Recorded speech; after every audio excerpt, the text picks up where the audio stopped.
Hello students, this is a video of class 6 of Packed with the Sun book. Today we will discuss about chapter 4, that is the old clock shop. Okay. It's Christmas Eve and closing time for shop. यह क्या थी? Christmas के त्योहार की पूर्व संध्या थी और जो है शॉप्स के जो है बंद होने का टाइम आ गया था. Ray's old shop is still open. Ray की जो पुरानी घड़ियों की दुकान थी वो अभी भी खुली है.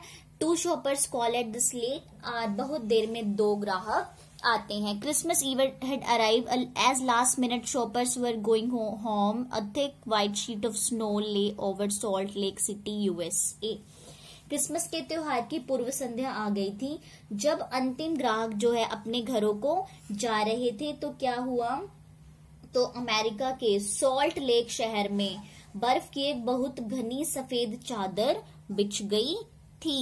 Yet the lights were still burning in the old clock shop. अभी इस शॉप में, पुराने घड़ियों की दुकान में अभी भी प्रकाश हो रहा था. Its old deaf owner worked on a clock he had sold that day. क्योंकि उसका बूढ़ा और बहरा मालिक रे नाम है उसका मालिक का, एक घड़ी ठीक कर रहा था जो उसने आज ही बेची थी. ओके, देखिए पिक्चर में ये रही. Having finished his work, Ray stood up and was on his way to back room when a cold rush of air from the front door hit the back of his neck. ठीक है, अपना काम खत्म करके रे खड़ा हो गया और पिछले कमरे की ओर जा रहा था जब सामने वाले दरवाजे से ठंडी हवा का एक झोंका उसकी गर्दन पर टकराया. He turned to meet a last-minute shopper, but his old wise eyes told him that this was not a shopper. He saw two men, one in his 20s, the other closer to 50. वह अंतिम क्षण में आने वाले ग्राहक से मिलने के लिए मुड़ा, लेकिन उसकी बुद्धि और बुद्धिमत्ता पूर्ण नजरों ने उसे बताया कि ये ग्राहक नहीं है. मतलब उसको दो आदमी दिखाई दिए. उसको क्या लगा? मतलब नॉर्मली वो ग्राहक दिखते, लेकिन उसकी बुद्धि क्या कह रही थी कि ये ग्राहक नहीं है. उसने किसको देखा था? दो व्यक्तियों को देखा था. ठीक है, उनमें से एक तो लगभग 20 साल का था और दूसरा 50 साल का था. The younger man remained at the door. जो छोटा आदमी था वो दरवाजे पर ही रहा. The older man approach the counter with no sign of friendliness in his eyes. Ray was able to hide his growing fear as he slowly pushed a notepad and a pencil across the counter. बड़ी आयु वाला आदमी counter पर आया और उसकी नजरों में कोई भी क्या थी? फ्रेंडलीनेस वाली कोई बात उसके अंदर नहीं थी. ठीक है, उसकी आंखों के अंदर कोई भी दोस्तीपूर्ण कोई बात नहीं थी. उसने क्या किया? काउंटर पर आया और रे ने अपने बढ़ते हुए भय को छुपा लिया. रे क्या था? थोड़ा सा डर रहा था, लेकिन फिर भी उसने उसको छुपा लिया अपने डर को. एक कॉपी और पेंसिल काउंटर पर सरकाई. किसने? रे ने काउंटर पर कॉपी और पेंसिल सरका दी. He smiled at the unfriendly face, then pointed to his ears and shook his head from side to side. उसने क्या किया? अमित्रतापूर्ण चेहरे पर मुस्कुराया. जो आए थे, जो ओल्ड मैन आया था वहां पे 50 साल के करीब, उसकी तरफ मुस्कुराया. तब उसने कानों की ओर इशारा किया और एक ओर से दूसरी ओर अपना सिर हिलाया. ठीक है. A quick look of surprise change the man's face as he studied the note pad, then turn and said something to his friend. Copy पर लिखे नोट को पढ़ते ही उस आदमी के चेहरे का रंग एकदम से बदल गया और उसने अपने फ्रेंड को कुछ कहा. कौन से फ्रेंड को? जो गेट पे खड़ा था.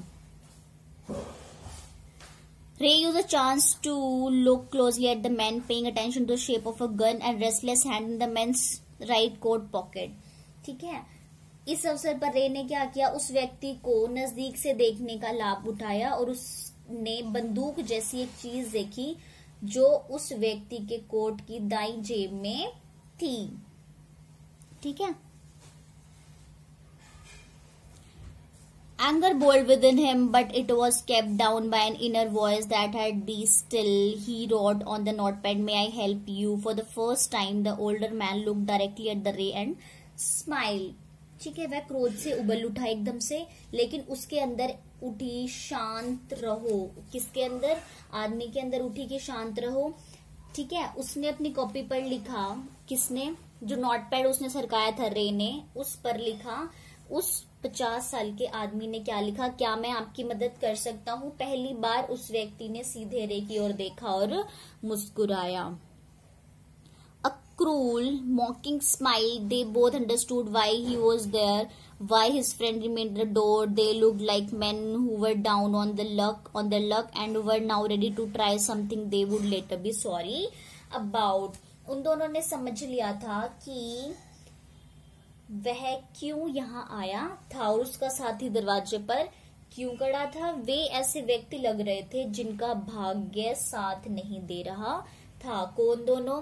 जो एक 20 साल का था, एक 50 साल का था, और अब वे कोई ऐसा काम करने जा रहे थे जिस पर उन्हें बाद में अफसोस होगा। लेटर बी सॉरी अबाउट मतलब जिसके लिए हम बाद में क्या करें, अफसोस करें। Ray knows that the visitor are in need. Ray जानता था कि जो उसके पास आए व्यक्ति थे वह किसी मुसीबत में थे। He accept an old watch in exchange for a good sum of money. वह एक अच्छी खासी रकम के बदले एक पुरानी घड़ी स्वीकार कर लेता है। The message of peace and goodwill spreads everywhere as the old clock chime Merry Christmas। ठीक है, शांति और सद्भावना का संदेश चारों ओर फैल जाता है जब उस जो घड़ी है वह क्या आवाज करती है, merry Christmas. The clock ticked on. Ray calmly wrote another message. Have you come to pick up a clock or watch? Then he pointed to the lone board filled his hanging clocks। ठीक है, the clocks ticked on, क्या हो गई, जो घड़ियां थी, अब घड़ियों की दुकान है तो उसमें घड़ियां तो होंगी, तो घड़ियां जो है वो बज उठी। रे ने शांति भाव से क्या किया, शांत भाव के साथ दूसरा संदेश लिखा, क्या तुम दीवार घड़ी लेने आए हो या कलाई घड़ी। उस नोटपैड पे लिखा रे ने। ठीक है, तब उसने उधार वाले बोर्ड की ओर इशारा किया जो लटकती हुई दीवार घड़ियों और जेब घड़ियों से भरा पड़ा था। Then he pointed lone board filled his hanging clocks. आगे देखते हैं। He was not a pawnbroker, but at the same time could not say no to the needy people who placed their old watches or clocks before him for anything they could get। ठीक है, अब उसके बाद क्या हुआ, वह कोई गिरवी रखकर ऋण देने वाला नहीं था, लेकिन उन जरूरतमंदों को ना नहीं कर सकता था। ठीक है, कुडंट से नो, वो उसको ना नहीं कर सकता था जो कुछ भी प्राप्त करने के उद्देश्य से अपनी कलाई घड़ियां और दीवार घड़ियां उनके सामने रख लेते थे।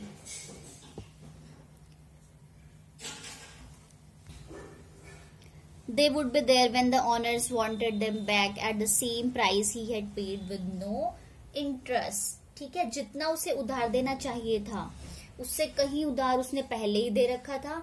जब भी उनके मालिक को वो घड़ियां वापस चाहिए होती हैं तो वे वहीं मिलती हैं और उसी कीमत पर जो उसने दी थी, बिना किसी ब्याज के। Then the older man seemed to feel a little easier, took out his hand from his pocket and quickly looked at the watch on the wrist. How much will you give me for this? The man wrote। तब उसे लगा कि बड़ी आयु वाला व्यक्ति राहत महसूस कर रहा है, थोड़ा रिलैक्स महसूस कर रहा था। उसने जेब से अपना हाथ बाहर निकाला और तेजी से अपनी कलाई पर बंधी घड़ी को देखा। आप मुझे इस घड़ी के कितने पैसे दोगे, उस आदमी ने पूछा।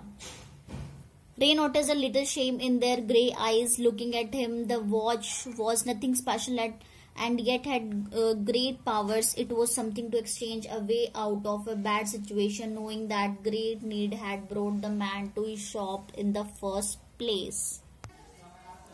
रे को अपनी ओर देख रही भूरी आंखों में थोड़ी सी शर्म दिखाई पड़ी। ठीक है, जो उस बूढ़े आदमी की आंखें थी थोड़ी सी भूरी थी और उसमें शर्म दिखाई दे रही थी।